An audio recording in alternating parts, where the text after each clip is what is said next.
चलिए भाई, सबसे पहले तो आपका बहुत बहुत स्वागत है हमारे टीचिंग प्लेटफॉर्म शिक्षा सिटी पे। आज मैं आपको 29 नंबर के फर्स्ट शिफ्ट के जो क्वेश्चन है वो हमें मिल गए, वो मैं पोस्ट कर देता हूँ। थोड़ा लेट हो गया हूँ मैं, और बीच में थोड़ा गैप हो गया, तो वो सारे क्वेश्चंस मैं आपको प्रेजेंट कर दूंगा, क्योंकि आपके बिहार एसआई के भी एग्जामिनेशन आ रहे हैं, उसके लिए भी, प्लस आपके लेखपाल के भी एग्जामिनेशन आएंगे, उसके लिए भी वो काफी इंपॉर्टेंट होगा। तो मैं मर्ज करके आपको प्रेजेंट करने वाला हूँ, ठीक है। उसके अलावा आपको पता है उत्तर प्रदेश दरोगा भर्ती के जो क्वेश्चन है आने वाले सिर्फ के एग्जाम्स आपके 2 दिसंबर तक चलेंगे। तो तब तक के लिए मैं सारे क्वेश्चन आपको प्रेजेंट करूंगा। वीडियो को लास्ट तक देखिएगा, क्योंकि वीडियो बहुत अच्छी होने वाली है। प्लस आपको जो भी मैं एक्स्ट्रा डिटेल्स देता हूँ उसको नोट करने की कोशिश करेगा। चलिए सबसे पहला क्वेश्चन ले लेते हैं।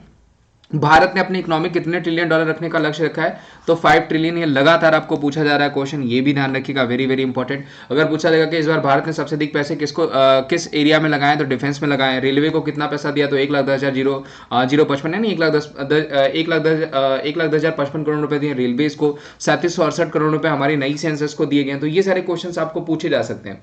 करंट में पूछा जाएगा हमारे चीफ इकोनॉमिक एडवाइजर कौन है? तो अभी तक इन्होंने क्या इस्तीफा दे दिया, फिर भी अभी तक के सुब्रमण्यम ही अगर पूछा जा सकता है आपको तो। और अगर फाइनेंस मिनिस्टर पूछा जाता है तो आई थिंक सबको पता होगा, निर्मला सीतारमण जी। इनकी किताब आपको पूछी जा सकती है, वो है journey towards the self reliance, ठीक है।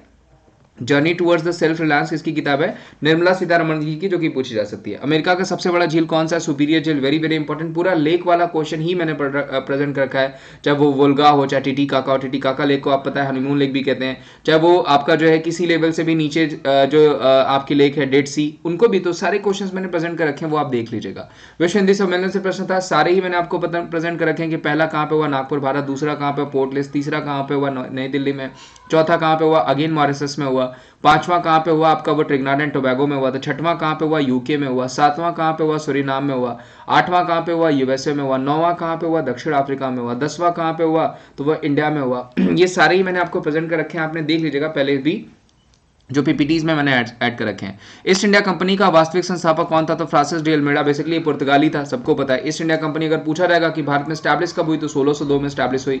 आई कब? तो 1600 में। और अगर पूछा रहेगा वास्तविक संस्थापक, तो फ्रांसिस अल्मेडा। ये ध्यान रखिएगा, पुर्तगालियों के जो है कि गवर्नर भी कहे जाते हैं, वेरी वेरी इंपॉर्टेंट। सबसे पहले 1498 में भारत की खोज जाननी आपको पूछा जा सकता है। वास्को डिगामा सबसे पहले ये आया कहाँ पे? तो जो है कि आपका कालीकट आया। तो ये सारे क्वेश्चन पूछे जाते हैं, आपको 1 नंबर के क्वेश्चन है। वहीं पूछा जाएगा कि गोवा पे कब्जा किसका था? तो अल्बुकर्क था, जो अल्फांसो दूसरा गवर्नर बनकर के भारत था, और इसने गोवा पे कब्जा भी किया था, ये ध्यान रखिएगा। फिर आपका गोवा जो 1961 में आजाद हुआ, 1987 में गोवा को स्टेट का दर्जा दिया गया। 19 दिसंबर हम गोवा लिबरेशन डे सेलिब्रेट करते हैं। तो ये सारे क्वेश्चन पूछे जा सकते हैं। प्रमोद सावंत करंट में सीएम हो जाएंगे गोवा के, तो और गवर्नर पूछा जाएगा तो वो पीएस श्रीधरन पिल्लई हो जाएंगे। तो ये सारे क्वेश्चंस आपको पूछे जा सकते हैं, ठीक है।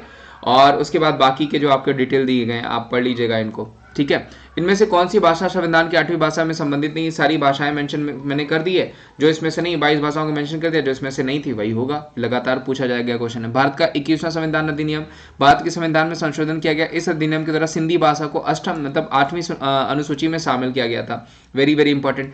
71वां अधिनियम था, इस अधिनियम के तहत 8वीं अनुसूची में संशोधन करके इसमें कोंकणी, मणिपुरी, नेपाली भाषाओं को भी शामिल किया गया, वेरी वेरी इंपॉर्टेंट, पूछा जा सकता है। 92वां संविधान संशोधन, इस अनुच्छेद संविधान में 8वीं अनुसूची में 4 नई भाषाएं बोडो, डोगरी, मैथिली और संथाली को शामिल करने के बारे में संबंधित है, जो कि आपको पूछा जा सकता है। जबकि 91वां पूछा जाएगा संविधान संशोधन जो हुआ था वो 15% सीट से संबंधित था, जो कि आपको पूछे जा सकते हैं कि 15% जो सीट्स थी उनसे संबंधित है, कि लोकसभा में जितना होगा पूरे सीट्स का 15% होगा, जो मिनिस्टर ऑफ काउंसिल होगी, वो था आपका, जो कि पूछा जा सकता है। उसके अलावा 11वां मौलिक कर्तव्य किस संविधान संशोधन के तहत जोड़ा गया? तो 86वें संविधान संशोधन के तहत जोड़ा गया। ये भी क्वेश्चन आपको पूछा गया था 2002 में। 73वां संविधान संशोधन में क्या वर्णित है? यह अधिनियम 1992 में पारित किया गया, और यह भारत में पंचायती राज व्यवस्था लागू करने की दिशा में बहुत बड़ा कदम था, वेरी वेरी इंपॉर्टेंट, जो कि आपको पूछा जा सकता है। 1959 में ध्यान रखिएगा सबसे पहले ग्राम पंचायत शुरू करी गई कहाँ पे? तो वो शुरू करी गई आपकी जो है कि नागौर जिले में, राजस्थान के, ये भी पूछा जा सकता है। बलवंत राय मेहता समिति को क्रेडिट जाता है, क्योंकि हमारे यहाँ जो है वो 3 टियर है, ठीक है। अधीनस्थ न्यायालय संविधान के किस भाग में है? तो वो हो जाएगा भाग 6 में, वेरी वेरी इंपॉर्टेंट। उपराष्ट्रपति महाभियोग का प्रक्रिया कौन करता है? राज्यसभा। ध्यान रखिएगा, उपराष्ट्रपति जो मेंबर तो नहीं होते हैं वो राज्यसभा के, लेकिन राज्यसभा के सभापति होते हैं, ये ऐसा कहा गया आर्टिकल 64 में। और अभी करंट में पूछा रहेगा कि राज्यसभा के सभापति कौन है, तो वो हो जाएंगे वेंकैया नायडू जी। आईपीसी और सीआरपीसी की सहयोग की सिफारिश पर लाई गई थी, ये पूछा गया था आपको क्वेश्चन। हिमालय का संधि विच्छेद कीजिए, तो हिमालय का दीर्घ स्वर संधि, ठीक है, इसका संधि विच्छेद हिम प्लस आलय है। बर्बरता का विलोम क्या हो जाएगा? श्रद्धा, श्रद्धा और सभ्यता। सायरा बानो किस केस से संबंधित है? Very very important question. देखिए सायरा बानो केस जो है वो फरवरी 2016 में उत्तराखंड के काशीपुर की रहने वाली सायरा बानो ने पहली महिला बनी जिन्होंने 3 तलाक हो गया और पॉलीगैमी बहुविवाह हो गया, निकाल हलाला बनाने जो है बैन पर लगाने की मांग करी थी। और सुप्रीम कोर्ट ने इस सुप्रीम कोर्ट ने जो है याचिका दायर करी थी और सारा की सारी 2002 में इलाहाबाद में हुई थी, प्रॉपर्टी डीलर से हुई थी, उसी के अगेंस्ट में इन्होंने ये सारी बातें कही कि ये सारी बातें गलत है। उसके बाद लाया भी गया जो है कि अमेंडमेंट।